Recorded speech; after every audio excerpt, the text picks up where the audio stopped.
कौआ, तुलसी, ब्राह्मण, फल्गु नदी व गाय को माता सीता ने श्राप दिया था। यही कारण है कि गया में आज भी तुलसी का पौधा नहीं उगता है। ब्राह्मण कभी भी संतुष्ट नहीं होते।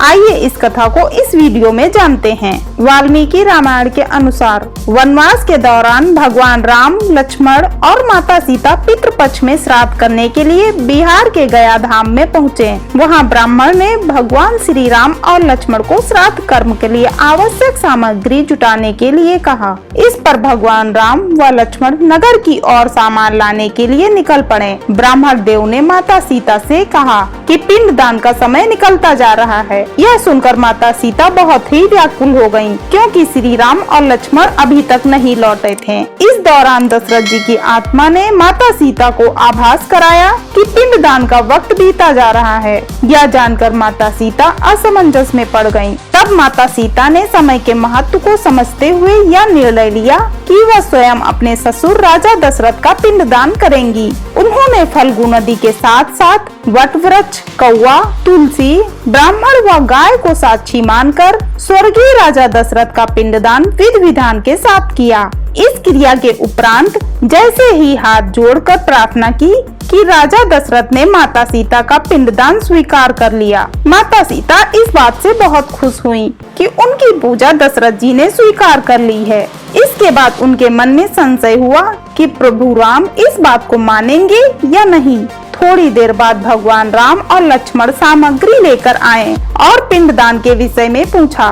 तब माता सीता ने कहा कि समय निकल जाने के कारण उन्होंने स्वयं पिंडदान कर दिया है। प्रभु राम को इस बात का विश्वास नहीं हो रहा था कि बिना पुत्र और बिना सामग्री के पिंडदान कैसे संपन्न हो सकता है। इसके बाद माता सीता ने कहा कि वहाँ उपस्थित फल्गु नदी, तुलसी, कौआ, गाय, वट वृक्ष और ब्राह्मण श्राद्ध कर्म की गवाही दे सकते हैं। भगवान राम ने जब इन सब से पिंडदान किए जाने की बात पूछी कि यह सच है या झूठ, तब फल्गु नदी, गाय, कौआ, तुलसी और ब्राह्मण पांचों ने प्रभु राम का क्रोध देखकर झूठ बोल दिया कि माता सीता ने कोई पिंडदान नहीं किया है। वट वृक्ष ने सत्य कहा कि माता सीता ने सबको साक्षी मानकर विधि पूर्वक राजा दशरथ का पिंडदान किया है। पांचों साक्षी के झूठ बोलने पर माता सीता ने क्रोधित होकर उन्हें आजीवन श्राप दे दिया।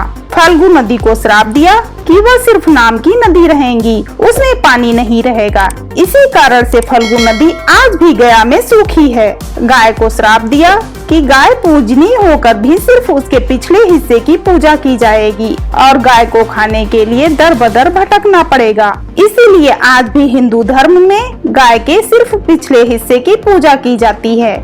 माता सीता ने ब्राह्मण को कभी भी संतुष्ट न होने और कितना भी मिले उसकी दरिद्रता हमेशा बनी रहेगी, इस बात का श्राप दिया। इसी कारण ब्राह्मण दान दक्षिणा के बाद भी संतुष्ट नहीं होते हैं। माता सीता ने तुलसी को श्राप दिया कि वह गया की मिट्टी में नहीं उगेंगी, इसीलिए आज भी बिहार के गया में तुलसी नहीं उगती। और कौआ को हमेशा लड़ झगड़ कर खाने का श्राप दिया था। कौआ आज भी खाना अकेले नहीं खाता है। माता सीता ने जहाँ इन पांचों को श्राप दिया था, वही सच बोलने पर वट वृक्ष को आशीर्वाद दिया कि उसे लंबी आयु प्राप्त होगी, वह दूसरों को छाया प्रदान करेगा।